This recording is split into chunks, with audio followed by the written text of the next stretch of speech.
अस्सलाम वालेकुम। क्या हाल है बच्चों? उम्मीद करता हूँ खैरियत से होंगे। आज हमारा 28वां लेक्चर है और फर्स्ट ईयर मैथ वालों 3.3 मैंने लास्ट टाइम क्लोज़ किए। 3 चैप्टर की जर्नी को अगर थोड़ा सा देखें तो 3.2 मैंने पढ़ाई, फिर 3.3 पढ़ाई, अब मैं 3.4 पे आ रहा हूँ। सारी ही कहना चाहिए कि अब इम्पॉर्टेंट एक्सरसाइजेज शुरू हो चुकी हैं। मेरे चांद जहाँ तक ताल्लुक़ 3.4 का है तो इसका एक छोटा सा मैसेज है। वैसे तो इसमें 25 सवाल हैं, डरने का नहीं है बिल्कुल भी। खादिम खड़ा है सामने, सारे कराएगा, परेशान ना हो, सब सीखेंगे। लेकिन एक छोटा सा मैसेज है जो मैं आप लोगों के सामने बोलना चाहता हूँ। जैसे हम करते हैं ना किसी को टेक्स्ट मैसेज, ओए फला जगह पहुँच जा यार, क्लास में इतने बजे आ जा यार, ये कर ले दोस्तों को, फ्रेंड्स को।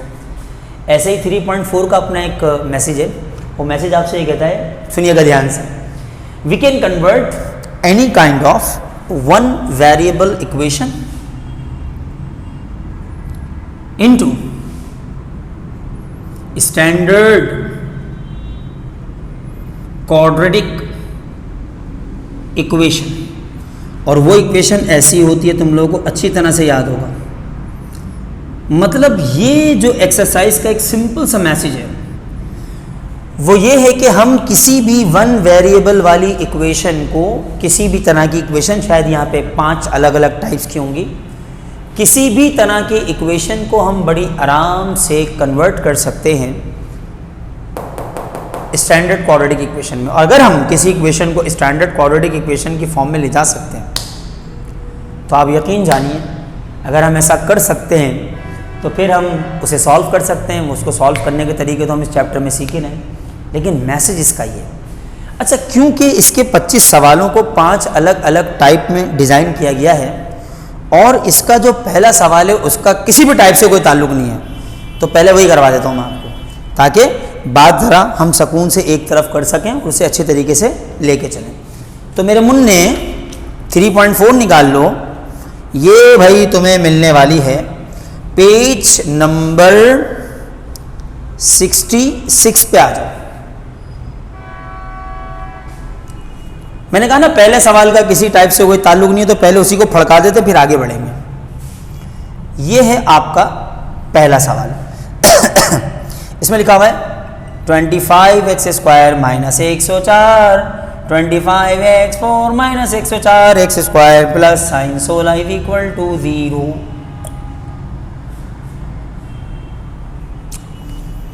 कह रहे सॉल्व का मतलब ये होता है कि जो वेरिएबल उस इक्वेशन में मौजूद है उसके आंसर निकालो। वैसे आपस की बात है, इस इक्वेशन को अगर आप देखें तो यहाँ पे x की हाईएस्ट पावर कितनी है? 4। इसका मतलब x के 4 आंसर आएंगे। ये रूल है, जितनी होती है हाईएस्ट पावर, जितनी होती है हाईएस्ट पावर उतने ही होते हैं नंबर ऑफ आंसर्स। जितनी होती है हाईएस्ट पावर उतने ही होते हैं नंबर ऑफ आंसर्स या रूट्स। जैसे वो क्यूब रूट वाले सवाल में आपको याद होगा, मैंने भी जब लास्ट टाइम 3.3 कवर कराई थी तो उसके अंदर आपको याद होगा क्यूबिक इक्वेशन बनती थी, पावर 3 थी। तो पावर 3 का मतलब ये है कि उसके मैक्सिमम 3 आंसर आए थे।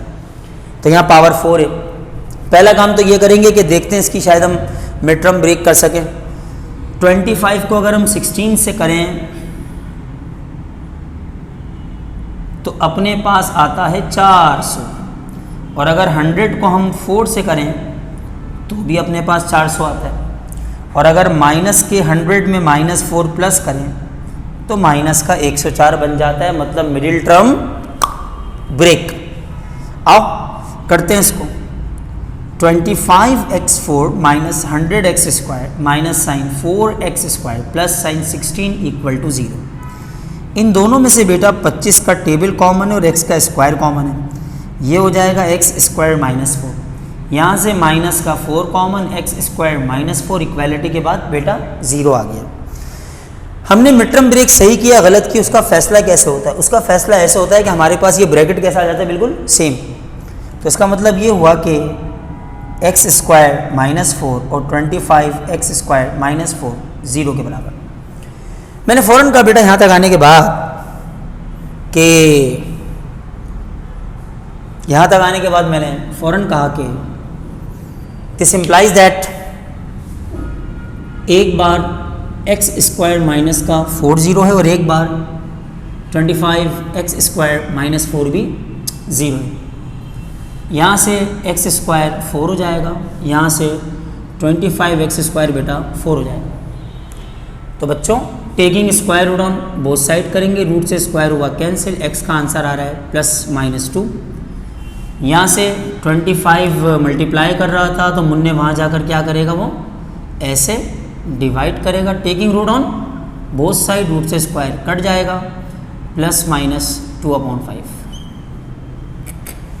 आपको पता है जब आप रूट हटाते हैं तो क्या लगाते हैं, एक प्लस लगाते हैं और क्या लगाते हैं, माइनस लगाते हैं। तो रूट हटाया आपने और प्लस माइनस मेंशन कर दिया। बहरहाल हमारे इस सवाल का जो कहना चाहिए सॉल्यूशन सेट बनेगा हमारे पास वो कुछ ऐसा है कि इसके आंसर्स में आ रहा है 2 प्लस का, 2 माइनस का, 2/5 प्लस का और 2/5 माइनस का। तो ये हमारे टोटल आंसर होगा जो कि 4 हो गए। आपने देखा इस टाइप का किसी भी चीज़ से कोई लेना देना नहीं था, तो इसलिए मैंने आप लोगों से कहा कि ये आपके पास कहलाएगी, इसका कोई नाम नहीं होगा, मतलब बस डायरेक्ट सवाल था, तो सवाल को मैंने सवाल की तरह रख के सॉल्व कर दिया। अब इसके बाद मेरे चांद आगे बढ़ते हैं और अब आपको लेके चलते हैं हम इसकी, मैंने कहा ना 5 टाइप्स हैं। सबसे पहले जिस टाइप को मैं छेड़ने जा रहा हूँ वो है टाइप नंबर 1 और उसका नाम है रेसिप्रोकल इक्वेशन। क्या नाम है बेटा, जल्दी से बताइए। Reciprocal equations. रेसिप्रोकल इक्वेशन मतलब सबसे पहले कॉन्सेप्ट समझना होगा कि रेसिप्रोकल इक्वेशन के जो सवाल हमारे पास यहाँ पर हैं वो दूसरे क्वेश्चन से लेकर 6 तक है। 2 से 6 तक के सवाल है। तो क्वेश्चन नंबर 2 से लेकर क्वेश्चन नंबर 6 तक के जो सवाल है उनका ताल्लुक टाइप नंबर 1 से, चाहे तो आप अपनी बुक में ऐसे मार्क भी कर सकते हैं। अच्छा, अब रेसिप्रोकल समझना कैसे, मतलब टाइप वाइप तो होगी लेकिन रेसिप्रोकल का अपना भी तो कोई कॉन्सेप्ट है। अगर मैं किसी बच्चे से पूछूं कि ए का रेसिप्रोकल क्या है, वो कहता है 1/a। रेसिप्रोकल के आम तौर से लफ्जी मायने क्या है, पलट के लिख देना, पलट के लिख देना। अगर मैं किसी साहब से पूछूं कि भाई साहब ये बताइए, सरकार ये बताइए कि एक जगह लिखा हुआ है a-b/a+b। अब मैंने उससे पूछा मुझे ये बताओ इसका रेसिप्रोकल क्या होगा, तो उसने कहा इसका रेसिप्रोकल होगा सर a+b ऊपर आ जाएगा और a-b नीचे चला जाएगा। मतलब इन शॉर्ट रेसिप्रोकल करने का मतलब ये होता है कि जो भी फिगर आपको दिया गया है आप उसे पलट के लिख दो। क्या बोला मैंने आपसे, क्या कर लो आप उसे, आप उसे पलट के लिख दो। जो भी नंबर एक्सप्रेशन आपको दिया गया है आप उसे पलट के लिख दो, ये है आपका काम, यानी आप उसे इन्वर्ट कर दो, रेसिप्रोकल कर दो। एनीवेज, तो इसकी पहचान ऐसे ही है कुछ। अब जरा किताब पे नजर रखना, 2 मिनट के लिए मैं कुछ बता रहा हूँ तुम लोगों को। जैसे इसका दूसरा सवाल है, उसके अंदर लिखा है y-c/y+c प्लस y+c/y-c 34/15। अभी जो मैंने पढ़ा है सवाल, इसमें पहला नंबर देखो y-c/y+c, तो बराबर में उसका रेसिप्रोकल है y+c/y-c। अब इसी तरह से सवाल नंबर 3 पर आओ, देखो उसमें क्या लिखा है किताब के अंदर, x-3/x+3 प्लस x+3/x-3, यानी जो नंबर पहले लिखा है उसके बराबर में उसका क्या है, एग्जैक्ट रेसिप्रोकल मौजूद है। उसके बाद अगले सवाल पे आओ, अंडर रूट में क्या लिखा हुआ है, खैर से t+16/t प्लस √t/t+16, तो अंडर रूट के अंदर जाके देखो ये नंबर बराबर में उसका क्या है, रेसिप्रोकल। इसके बाद वाले सवाल में लिखा हुआ है 1/√1 + x प्लस √x, तो ये √1 + x बराबर में इसका रेसिप्रोकल है 1/√1 + x। तो ये सवाल चीख चीख के बोलेगा I am belongs to reciprocal type, I am belongs to reciprocal type, मैं रेसिप्रोकल टाइप से आ रहा हूं। तो आइए बेटा, मेरा ख्याल है पहले सिखाने के लिए, सिर्फ समझाने के लिए सवाल नंबर 3 में पहले कराऊंगा, 2 पहले नहीं कराऊंगा, पहले 3 कराऊंगा। तमाम बच्चे तवज्जो का टोकरा बोर्ड पे डालें और ध्यान से देखें। इसकी खास बात यह कि अगर आप एक बार एक टाइप का सवाल सीख लेते हैं तो अगली बार आपको उस सवाल में किसी किस्म का कोई मसला नहीं होगा, यानी वो टाइप समझने में आप बहुत इजी हो जाओगे और आप उस टाइप को बहुत आराम से सीखोगे। अब सुनना भाई ध्यान से मेरी बात तमाम बच्चे। पहली चीज बेटा, ये लिखा हुआ है x-3 x+3, ये लिखा है x+3 x-3 इक्वल टू के बाद लिखा है 2 होल 4/15। मैंने पहले ये पकड़ा कि ये रेसिप्रोकल टाइप का सवाल है, क्योंकि इस नंबर का बिल्कुल बराबर में इसका दिया हुआ है रेसिप्रोकल। आप अगर चेक करना चाहें आप देख सकते हैं। तो मेरा ख्याल है कि सवाल को पहले थोड़ा शक्ल इसकी बेहतर कर लें। मैंने बेटा ध्यान रखना आप, ठीक है, तवज्जो से देखना। सोल्यूशन की हेडिंग डालिए, x - 3 x + 3 plus x + 3 x - 3 is equal to 15 2 ज़ा 30, 30 में 4 प्लस करो 34/15। आपको पता है ना कॉम्प्लेक्स फ्रैक्शन को सिंपल में लाने का तरीका, 15 टू द 30, 30 में 4 प्लस किया 34/15 हो गया। यहां पर हम सोल्यूशन करने के लिए एक टेक्निक अप्लाई करेंगे, जिस टेक्निक का नाम होगा चेंज ऑफ वेरिएबल टेक्निक। क्या नाम होगा बेटा? Change of variable technique. ये टेक्निक बहुत शानदार है, जो क्या करती है, दिए हुए मुश्किल एक्सप्रेशन को आप सादा एक्सप्रेशन से रिप्लेस कराते हैं। आज मैं आप सारे बच्चों को वही सिखाने जा रहा हूँ, और आपने बहुत ध्यान देना है कि सर हमें ये चीज़ किस तरह से सिखाएंगे या कैसे समझाएंगे वगैरह वगैरह। ठीक है, ध्यान से सुनना कि रेसिप्रोकल टाइप के अंदर सर एक टेक्निक अप्लाई करने जा रहे हैं, जिस टेक्निक का नाम है चेंज ऑफ वेरिएबल टेक्निक। सबसे पहले इस इक्वेशन को इक्वेशन 1 का नाम दे दो। अभी मैंने सारे बच्चों से कहा है ध्यान से देखने के लिए, होने क्या जा रहा है। मेरा एक्चुअल वेरिएबल इस सवाल का x है, जिसका आंसर मुझे चाहिए। अगर मैं डायरेक्ट करूंगा ये बहुत मुश्किल सवाल हो जाएगा। किताब ने हमें एक्सप्लेन किया एग्जाम्पल्स के अंदर, और टीचर का नाम होता है, टीचर वो होता है जो उस एग्जाम्पल्स को एक्सप्लेन करता है, एक्सप्लेनर होता है उसका। तो मैं आपको बता रहा हूँ, आप सुने करना क्या है। आप एक वेरिएबल यहाँ सपोज कर लें, जैसे आप लेट कर लें कि a बराबर है x - 3/x + 3 के। ये जो इस पूरे एक्सप्रेशन को जो लिखा हुआ ना, ये वाला पूरा एक्सप्रेशन आपने a के बराबर सपोज किया। इस वेरिएबल का नाम होता है डमी वेरिएबल। क्या नाम होता है? कहते हैं ना डमी बनी होती है। जैसे वो मॉल्स में जाते हैं तो बंदे थोड़ी ना कपड़े पहन के यूं खड़े होते हैं, या यूं आप टी शर्ट पहन के एक लड़का ऐसे खड़ा हुआ डॉल में यूं करके, तो वो बंदा थोड़ी ना है, वो उसकी डमी है ना। वो आपको ये इमेजिन करा रहे होते हैं जो वहाँ के शॉप वाले होते हैं कि भाई आप जैसे भी हो, लेकिन वो ड्रेस आप पे कैसा लगेगा, तो वो डमी हो जाता है। इंसान थोड़ी ना, तो डमी होती है उसकी। तो ऐसे यहाँ पर भी एक वेरिएबल आप सपोज करते हैं ए, ये वेरिएबल पूरा का पूरा इस कंप्लीट एक्सप्रेशन की जगह यूज होगा। तो ये हमारा एक्चुअल वेरिएबल नहीं है इस इक्वेशन का ट्रू वेरिएबल जो एक्चुअल वेरिएबल है वो x है। ए तो हमने डमी सपोज किया, कुछ टीचर इसको y सपोज करवाते हैं, कुछ t सपोज करवाते हैं। मैंने इस एक्सरसाइज को देखा, सालों से पढ़ा रहा हूँ बेटा, इसमें x भी लिखा है, इसमें t भी लिखा है, सब कुछ लिखा है, लेकिन a नहीं लिखा। तो ऐसा वेरिएबल लेके चलो जो कहीं लिखा हुआ ही नहीं है, तो इसको a मान लो। a बराबर है x - 3/x + 3 के। इसको आप नाम दे दें इक्वेशन नंबर 2 का। सही है, पहले वाले को आपने a मान लिया। उसके बाद अगला स्टेप क्या होगा? आपने फौरन का taking reciprocal on both sides. इस इक्वेशन ए पे जाओ और दोनों तरफ रेसिप्रोकल ले लो। ए का रेसिप्रोकल बनेगा 1/n, इसका रेसिप्रोकल बनेगा x + 3/x - 3।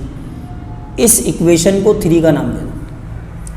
अभी मैंने समझाया था, जैसे एक एक्सप्रेशन लिखा हुआ है ना, इसका एग्जैक्ट रेसिप्रोकल ये लिखा हुआ है। तो ये इसका रेसिप्रोकल क्या होगा? x + 3 ऊपर, x - 3 नीचे आ जाएगा, और a का रेसिप्रोकल क्या होगा? 1/n। अब देखो यार, ऑटोमेटिकली अगर तुमने इसको a सपोज किया था ना पहले वाले एक्सप्रेशन को, तो रेसिप्रोकल करने के बाद ये बन गया 1/n। क्या बन गया ये? 1/n। अब करना क्या है?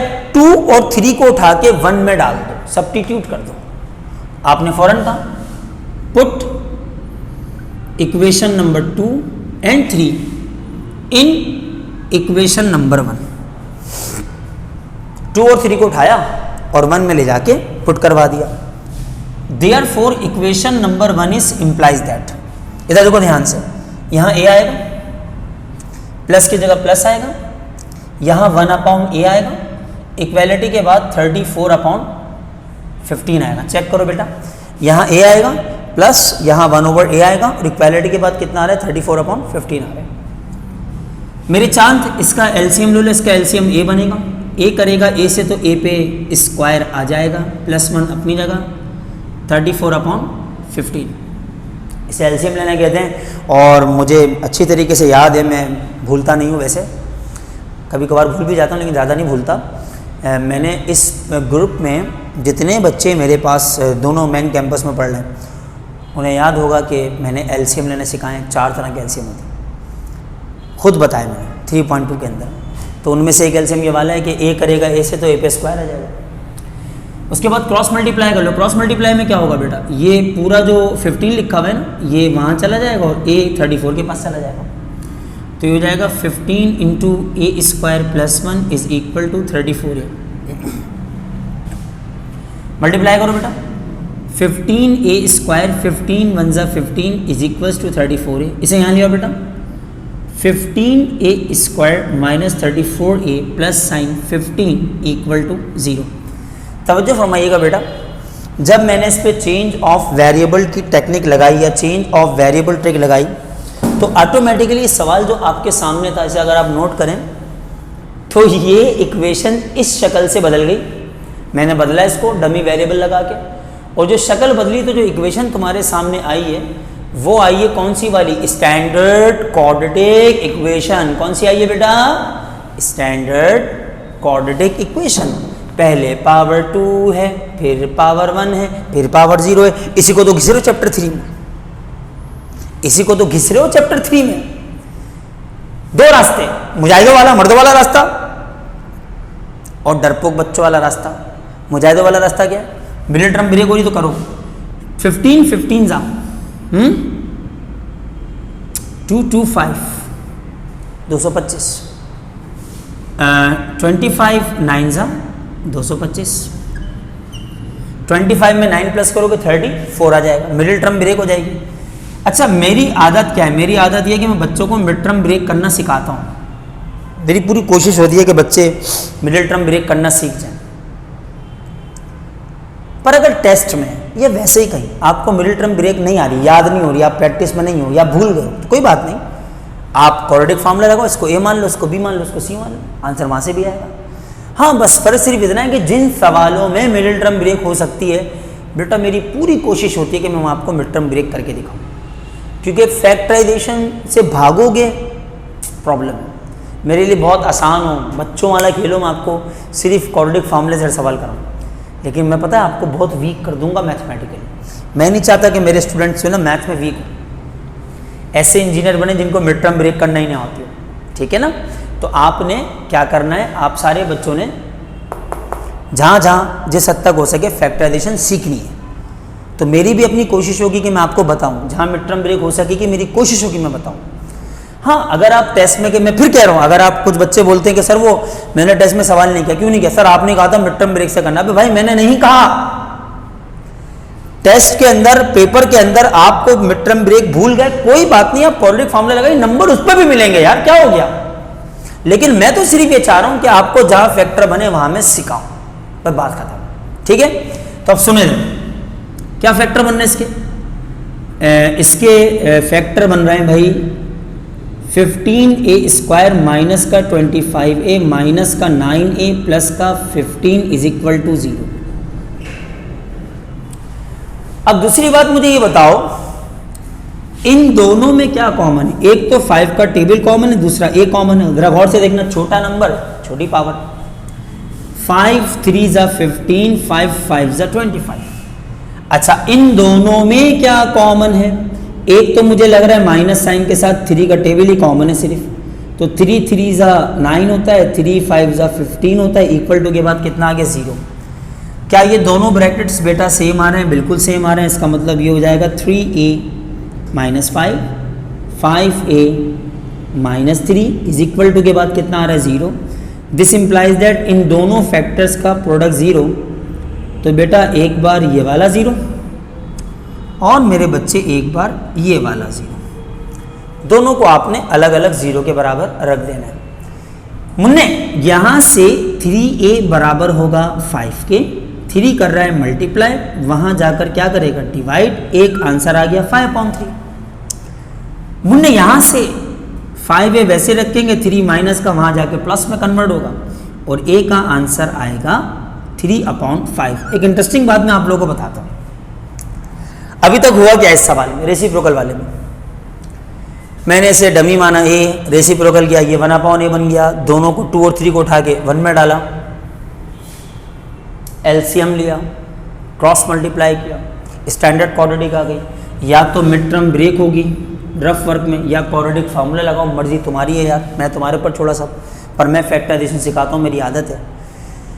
25 और 9 से इसकी मिड टर्म ब्रेक हो रही थी, फैक्टर्स बनाए, दोनों ब्रैकेट सेम आ रहे थे, बहुत अच्छी बात है। एक बार ये 0 एक बार, अच्छा एक का आंसर आ गया। इंटरेस्टिंग बात ये, मैंने ऐसा देखा है पढ़ाते हुए कि टाइप का नाम क्या है, रेसिप्रोकल। तो डमी के आंसर भी एक दूसरे के क्या आ रहे हैं, रेसिप्रोकल। सुन रहे हो मैं क्या बोल रहा हूं? टाइप का नाम क्या है, रेसिप्रोकल। तो डमी वेरिएबल के आंसर्स भी एक दूसरे के क्या आ रहे हैं, रेसिप्रोकल। ये मैं एक जुमला बोल रहा हूं, और ये भी आगे बोल सकते हैं, मैं बोलूँ आपसे, ठीक है, ऐसा होता है। अच्छा, अब बच्चे समझते हैं हमारे प्यारे प्यारे से, मासूम मासूम से बच्चे हमारे समझते हैं, हमारे मासूम से बच्चे समझते हैं कि सर ने जो है ना वो बस ये सवाल सॉल्व हो गया, एक आंसर आ गया। नहीं नहीं नहीं नहीं नहीं, यहाँ से मिटा रहा हूँ मैं इसको, स्क्रीनशॉट लेना है तो ले लो। मैं हट गया हूँ सामने स्क्रीन से पूरी, मैं इसे यहाँ से मिटा रहा हूँ, ठीक है, अभी मैं मिटाऊंगा। देखो यार, मैं ये कह रहा हूँ कि बच्चों को ऐसा लगता है कि रेसिप्रोकल टाइप का जो सवाल सर ने कराया वो यहाँ आके खत्म हो गया, लेकिन ऐसा हरगिज नहीं है। जानते हो ऐसा क्यों बोल रहा हूं मैं? ऐसा मैं इस वजह से बोल रहा हूं मेरे बच्चे कि जो ए का आंसर आपने निकाला है, इस ए का नाम मैंने क्या मिसाल समझाई थी, डमी है। क्या नाम है इसका, डमी वेरिएबल। तो आप इस डमी वेरिएबल को वापस उठाएंगे और उठा के अपनी फर्स्ट सपोजिशन में यहां पुट करवा देंगे, इस जगह 2 में, जहां आपने पहली बार इसको ए सपोज किया। ये बात ध्यान में रखना कि आपको असल में एक्स चाहिए था, आपको ए नहीं चाहिए था। ये ए तो आपने सपोज किया था, चेंज ऑफ वेरिएबल टेक्निक को लगाया था सवाल को सादा करने के लिए, आसान करने के लिए, लेकिन आपका एक्चुअल वेरिएबल इस सवाल का एक्स है। तो आप क्या करेंगे, आप इस डमी के आंसर्स को वापस 2 में डालेंगे। तो आपने फौरन यहां लिखा कि सर हम यहां क्या करने जा रहे हैं, हम पुट करवा रहे हैं ए को ले जाके वापस इक्वेशन नंबर 2 में। नाउ वी हैव 2 केसेस, या तो ए बराबर है 3/5 के, या ए बराबर है 5/3 के। अब आंसर्स में लिखने जा रहा हूं, इक्वेशन 2 में डाला है तुमने इसको, क्या लिखा हुआ है, x - 3/x + 3 is equals to 3/5। x - 3/x + 3 is equals to 5/3। आओ चेक करते हैं क्या होगा, चेक करते हैं क्या ऐसा होगा, चेक करते हैं क्या ऐसा होगा, आंसर ये होगा। आओ देखते हैं, इसको क्रॉस मल्टीप्लाई करो, 5 चला जाएगा x - 3 के पास, 3 चला जाएगा x + 3 के पास। पहले इसको कर लेते हैं, 5x 3 5 ज़ा 15, 3x 3 3 ज़ा 9।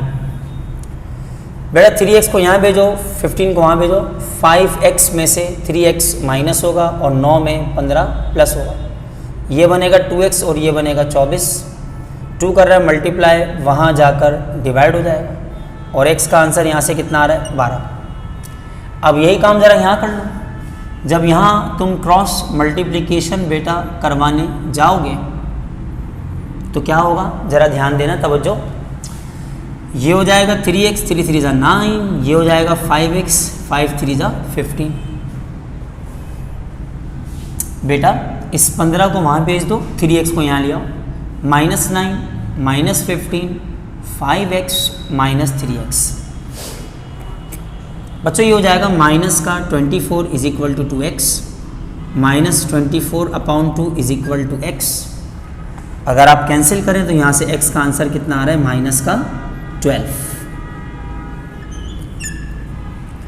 मकसद सीधा सा ये समझाने का मकसद ये है कि जब आप यहाँ पे काम कर लेते हैं ना अपना, यानी कि आप डमी के आंसर निकाल लेते हैं, तो फिर ये सवाल बहुत छोटा सा रह जाता है। वो छोटा सा सवाल सिर्फ क्या रह जाता है कि एंड में आपने उसकी वैल्यू को ले जाके वापस अपनी कहना चाहिए फर्स्ट सपोजिशन में बस डालना होता है। बाकी सारा काम तो आप कर चुके होते ही पहले। तो मैं उम्मीद करता हूँ कि आपको ये वाला सवाल समझ में आ गया होगा। मैंने क्या करा, डमी तक कैसे आया वो भी मैंने एक्सप्लेन किया, क्योंकि पहले हर टाइप का ना पहला सवाल बड़े अच्छे से समझना है। तो डमी का आंसर कैसे निकाला वो आपको पता होना चाहिए। फिर उन दोनों को उठा के वापस मैं अपनी पहली सपोजिशन पे लेके गया, एंड देन 2-3 स्टेप्स का मल्टीप्लाई करना और आपका आंसर आपके सामने होगा। बेटा टाइप 1 रेसिप्रोकल के अंदर मैंने जानते बूझते आपको तीसरा सवाल पहले पढ़ाया था, उसकी एक वजह है। वजह क्या है वो मैं आपको बता रहा हूँ, ज़रा सुनिएगा। इसका जो दूसरा सवाल है ना, उसमें लिखा हुआ कुछ ऐसे, y minus C over Y plus C plus Y plus C over Y minus C 3 4 1 5। किताब में देख लेना। अब ये सवाल आपके सामने, बहुत गहरा ताल्लुक है इन दोनों में। क्या है वो गहरा ताल्लुक, जरा सुनना।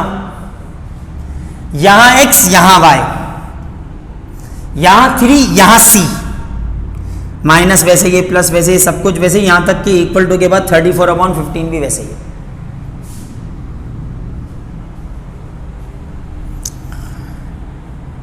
तो अगर मैं आप सारे बच्चों को बोलूं कि आप इसे 1 मान लें,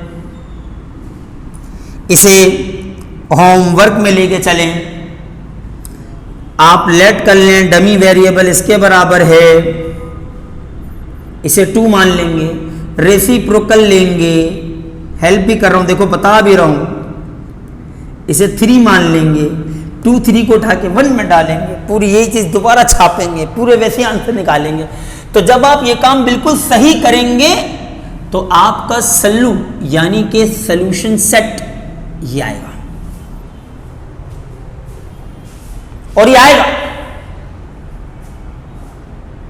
तो मैं उम्मीद करता हूं कि जो बच्चे वाकई मैथ्स सीखने आए, पढ़ने आए, अच्छे तरीके से काम करने आए, मुझे लगता है सारे ऐसे ही हैं, पर होता नहीं है, सब कुछ नहीं भी होते। वो कुछ नहीं भी होते, मेरी बात सुन रहे होंगे इस वक्त, वो ये वाला काम जरूर करेंगे। मैंने कहा नकल करनी है यार, नकल करना बता रहा हूँ कि सामने से नकल कर लेंगे, उसकी बस हो जाएगा होमवर्क। ठीक है, तो इसको जरा एक नज़र देखो, फिर अगले सवाल की तरफ हम जाएंगे।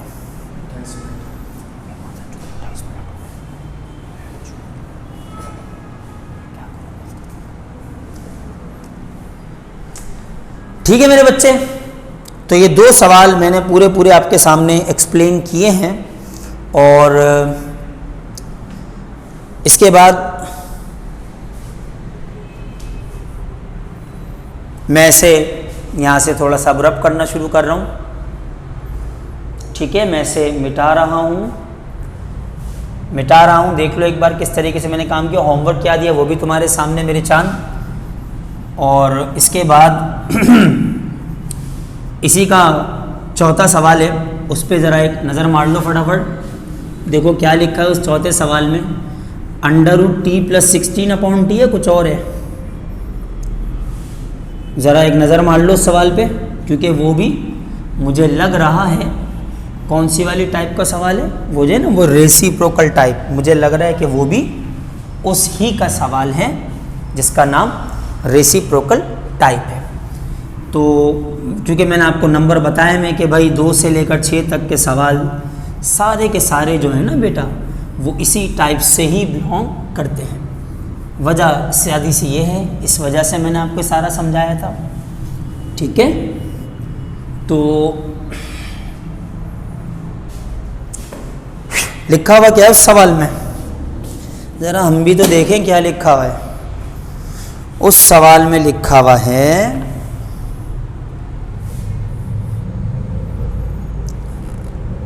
चौथा सवाल है ना,